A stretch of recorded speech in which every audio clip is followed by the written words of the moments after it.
Back to news. శ్రీవారి భక్తుల వసతి కష్టాలు త్వరలోనే తీరిపోబోతున్నాయి. సుమారు 600 కోట్ల రూపాయలతో నిర్మిస్తున్న రెండో వసతి సముదాయాలు త్వరలోనే అందుబాటులోకి వస్తాయని చెబుతున్నారు టీటీడీ అధికారులు.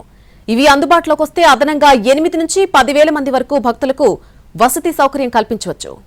తిరుమల శ్రీవారి భక్తులకు తీపి కబురు. శ్రీవారి దర్శనానికి వచ్చే భక్తులు ఎదుర్కొంటున్న వసతి సమస్యలు త్వరలోనే తీరనున్నాయి. త్వరలో వసతి సౌకర్యం మెరుగుపడనుంది. తిరుపతి రైల్వే స్టేషన్ సమీపంలో గోవిందరాజస్వామి సత్రాల స్థానంలో నిర్మిస్తున్న శ్రీపాదం, అచ్యుతం సముదాయాల పనులు 80% పైగా పూర్తయ్యాయి.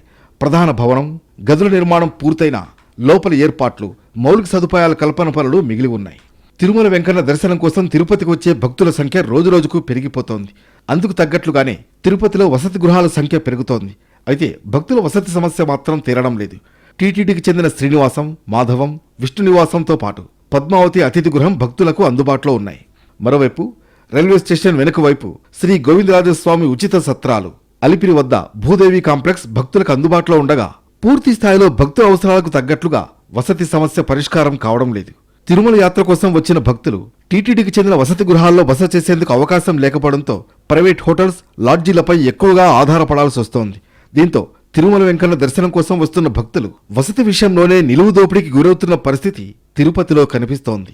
మరోవైపు 70 కోట్ల రూపాయలతో తిరుచానూరు వద్ద భక్తుల కోసం కట్టిన పద్మావతి నిలయం కూడా కలెక్టరేట్కు కేటాయించడంతో తిరుపతిలో అధునాతన సౌకర్యాలతో భక్తుల కోసం వసతి సముదాయాలు నిర్మించాలని టీటీడీ నిర్ణయించింది.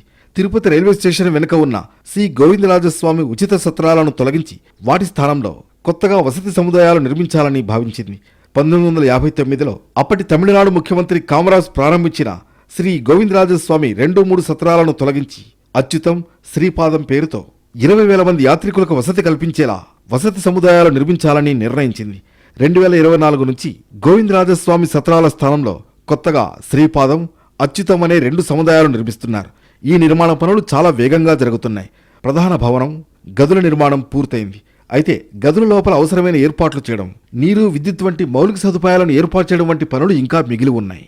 తిరుపతిలో నిర్మిస్తున్న శ్రీపాదం, అచ్యుతం సముదాయాల్లో ఒక్కో భవనంలో 9 అంతస్తులు నిర్మిస్తున్నారు. వీటితో దాదాపుగా 10,000 మంది భక్తులకు వసతి కల్పించవచ్చు.